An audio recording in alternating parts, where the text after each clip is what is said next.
Okay, so now we're working in your second video that's going to be this evaluating functions, the assignment 1. So this is kind of like the third lesson in that first unit. So we don't have, I don't think, as many questions here to go over.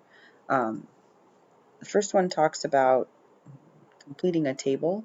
So we're giving inputs here on the left and then your output on the right. So essentially you're taking this number and you're plugging it in everywhere you see an x in the function. So I'm going to do that work here off to the side. So f of -1 is what you're asked to find here.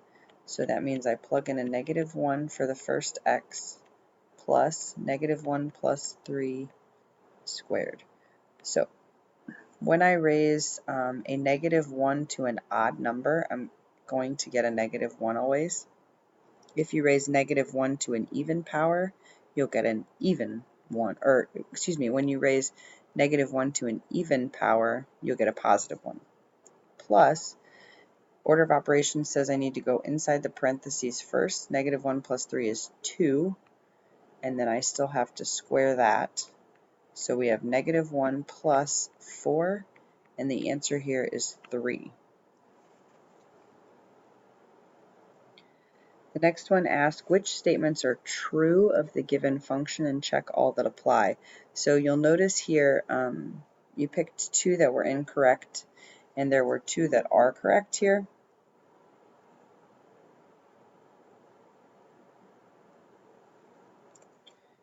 Hang on just a second, I gotta get that cursor out of the way so I can draw, I think, on the picture. Yeah.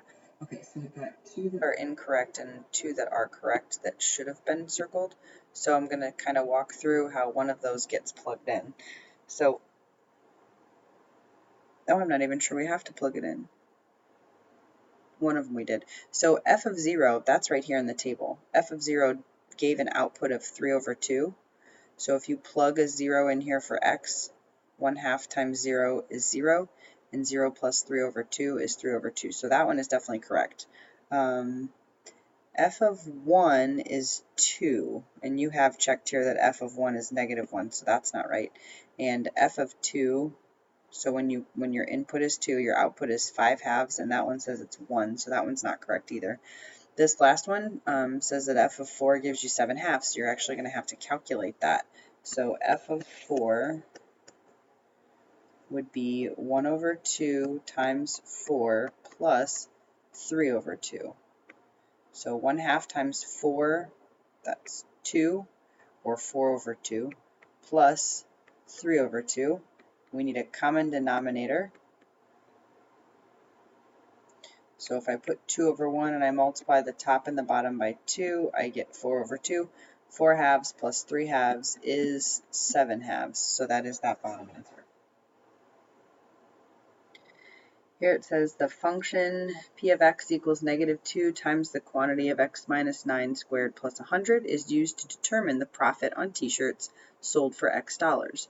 What would the profit from sales be if the price of the t-shirts were $15 a piece? So there's your input. You are going to put 15 in for x.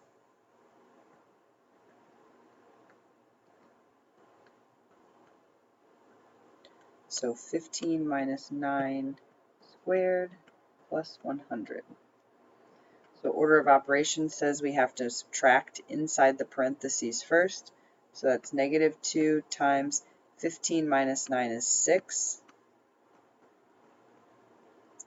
Order of operations, we have multiplication here, but order of operations says exponents first. You have to square the 6 before you multiply by -2. -2 times 36 is -72. And -72 plus 100 is +28. I'm not sure if you're using a calculator, but please feel free to. Some of these computations can get kind of messy, but basically what this says is that if we sell t-shirts at $15 a piece, then the profit would be $28. The next question you're asked is to find the inverse of the function. Had to refresh my memory there real quick. So when you're finding an inverse, you're essentially switching x and y, and then you're solving the equation for y. So remember that f of x is y. It's the same thing as saying y equals. So now I'm going to switch y and x. So when I switch this, I get x equals 1/3 y plus 2. And in order to find the inverse, I need to solve for y. So we start by subtracting 2 to the other side. I can't subtract 2 from x, so I get x minus 2 equals 1/3 y. And now I need to get rid of that 1/3 in front of the y. You can either divide by a third, or you can multiply by 3. If I multiply this side by 3, those are going to cancel out, and I'm just left with y.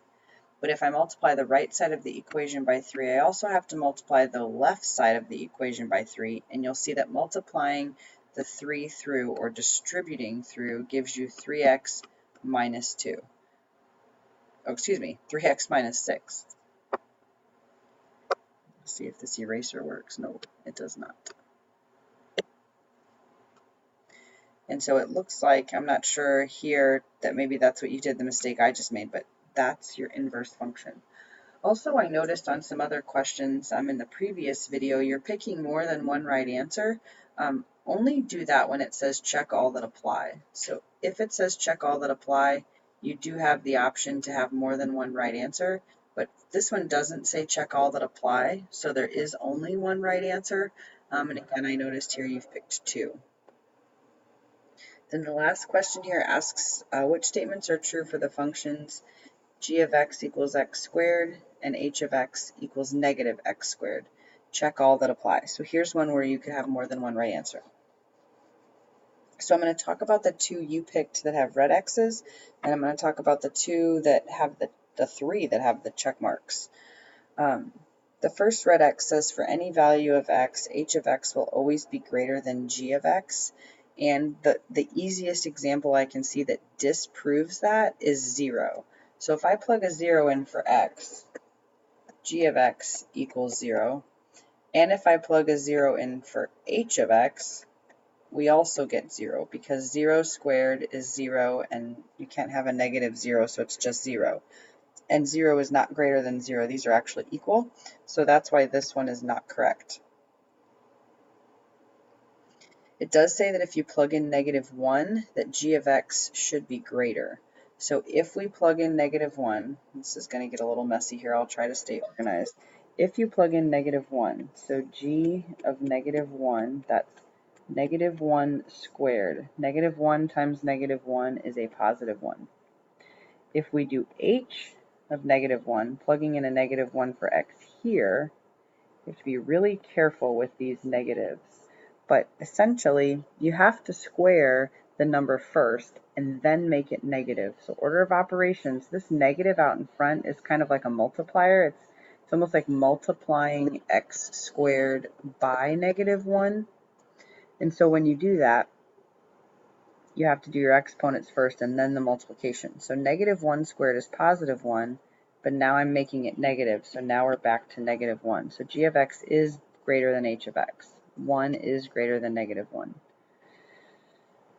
Probably a similar reason here when you plug in a 3 for g of x. So g of 3, that would be 3 squared, which is 9, and h of 3 would be a -3 squared. It doesn't make the 3 negative, so it's not -3 times -3. It's 3 squared, which is 9, and then make it negative. So you can see here g of 3 is still larger. And then we can kind of start drawing some conclusions. So now we've seen what happens if there are positive values, g of x is going to be greater. That's this example down here. If we have negative values, this bottom one that you didn't select, like the -1, g of x is still greater. So g of x is going to be greater than h of x for every number except 0, which is why this one gets ruled out, because we found a number where they actually are equal. Okay, so that's the first assignment in the evaluating functions lesson, which I believe was the third lesson. So you have 2 assignments you need to correct. When those are corrected, shoot me a quick email, and then I will talk to you about the quiz, which is where I think the program actually stopped you. Please get in the habit, though, of when you don't get a 70%, whether it's an assignment or a quiz or a test, that you let me know right away and you stop, and I'll send my reply as soon as I can, so that you can continue on. If you have any other questions, let me know that as well.